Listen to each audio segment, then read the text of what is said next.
हरे कृष्णा राधे राधे। दोस्तों, कार्तिक मास का पावन पवित्र महीना चल रहा है और ऐसे में कार्तिक मास महात्म सुनने का विधान है। मैं हर रोज एक अध्याय आपको श्रवण करवा रही हूँ। आज मैं आपको कार्तिक मास महात्म का छठा अध्याय श्रवण करवा रही हूँ। इसके पहले के 5 अध्याय मेरे चैनल पर अपलोड है, आप वहां पर जाके श्रवण कर सकती हैं। कार्तिक मास में श्री कृष्ण भगवान जी का मंत्र ओम नमो भगवते श्री गोविंदाय नमः, ये एक ऐसा मंत्र है जो कि विवाह से जुड़ा हुआ है। जो भी भक्त विवाह करना चाहते हैं लेकिन किन्हीं कारणों से विवाह नहीं हो पा रहा है या उचित जीवन साथी नहीं मिल पा रहा है, तो वह भक्त प्रातःकाल स्नान के बाद मानसिक रूप से ध्यान पूर्वक इस मंत्र का 108 बार जाप करें। कुछ ही दिनों में उन्हें चमत्कारी परिणाम भी दिखेंगे और ये प्रेम विवाह में भी सहायक है और यह मंत्र विवाह की सभी अड़चनों को दूर भी करता है, इसलिए इसका महात्म ज्यादा है।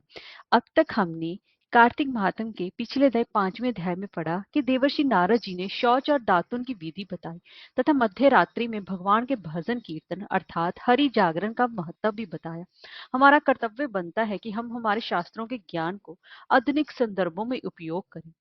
हमारे शास्त्र महान ज्ञान से भरे पड़े हैं। हमारा रहन सहन कैसा हो, नित्य कर्म कैसे करें, सभी प्रकार का मार्गदर्शन हमारे शास्त्रों में बताया गया है। स्वच्छता और शुद्धता पर हमारे शास्त्रों में बहुत ज्यादा जोर दिया गया है।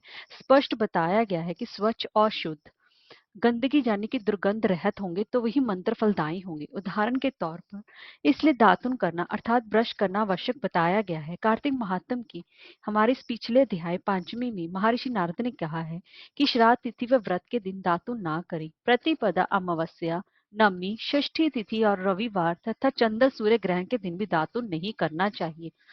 और इसके साथ ही इसका कारण ये बताया गया है कि इन दिनों वनस्पति अर्थात किसी पेड़ पौधे को नुकसान पहुंचाना उचित नहीं माना गया है।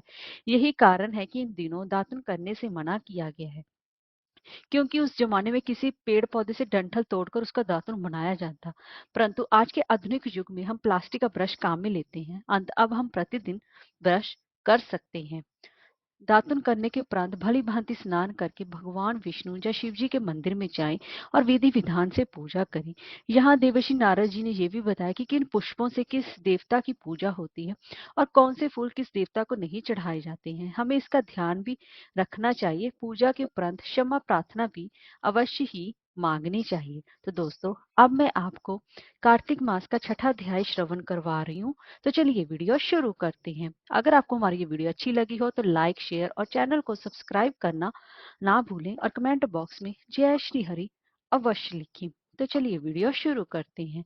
अब आगे की कथा कहते हैं। तब नारद जी बोले, जब 2 घड़ी रात बाकी रहे तब तुलसी की मृत्तिका, वस्त्र और कलश लेकर जलाशय पर जाएं और कार्तिक में जहाँ कहीं भी प्रत्येक जलाशय के जल में स्नान करना चाहिए। गर्म जल की अपेक्षा ठंडे जल में स्नान करने से 10 गुना ज्यादा पुण्य की प्राप्ति होती है। उससे 100 गुना पुण्य बाहरी कुएं के जल में स्नान करने से होता है। उससे अधिक पुण्य बावड़ी में और उससे भी अधिक पुण्य पोखर में स्नान करने से होता है। उससे भी ज्यादा 10 गुना झरनों में स्नान करने से और उससे भी अधिक पुण्य कार्तिक में नदी स्नान करने से होता है। उससे भी 10 गुना पुण्य वहां होता है जहां 2 नदियों का संगम हो, और यदि कहीं 3 नदियों का संगम हो तब तो पुण्य की कोई सीमा ही नहीं है।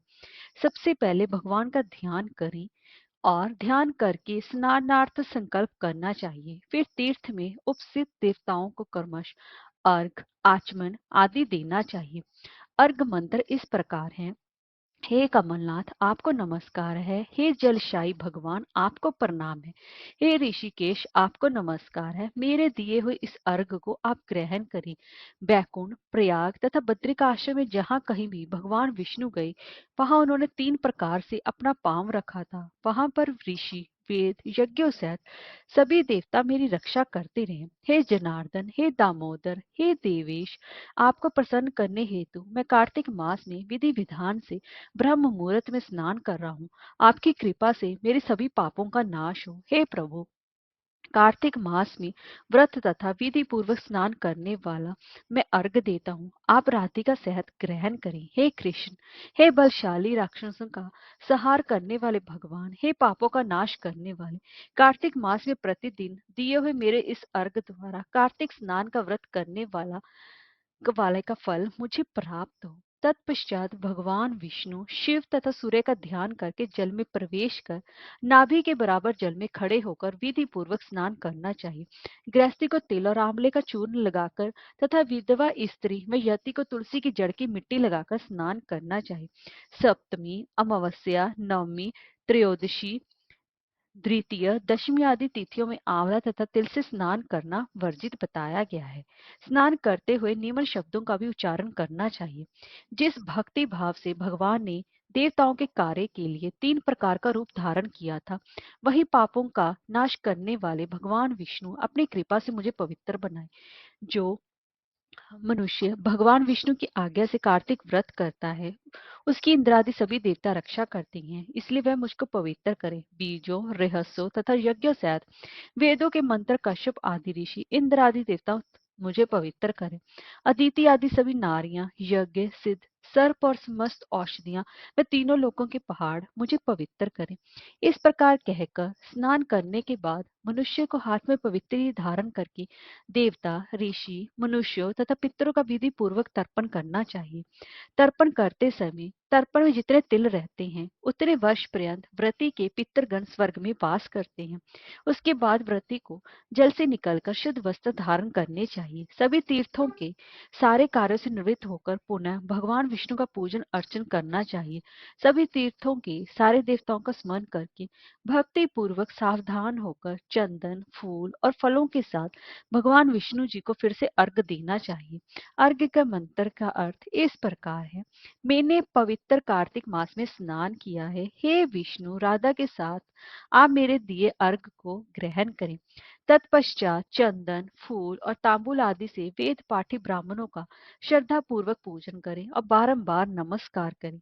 ब्राह्मणों के दाएं पांव में तीर्थों का वास होता है, मुंह में वेद और समस्त अंगों में देवताओं का वास होता है। अपने कल्याण की इच्छा रखने वाले मनुष्य को इनका ना तो अपमान करना चाहिए और ना ही इनका विरोध करना चाहिए।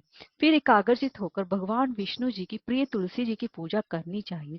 उनकी परिक्रमा करके उनको प्रणाम करना चाहिए। हे देवी, हे तुलसी, देवताओं ने ही प्राचीन काल से तुम्हारा निर्माण किया है और ऋषियों ने तुम्हारी पूजा की है। हे विष्णु प्रिया तुलसी, आपको नमस्कार है। आप मेरे समस्त पापों को नष्ट करो। इस प्रकार जो मनुष्य भक्ति पूर्व कार्तिक व्रत का अनुष्ठान करते हैं, वे संसार के सुखों का भोग करते हुए अंत में मोक्ष को प्राप्त करते हैं। हरे कृष्णा, राधे राधे।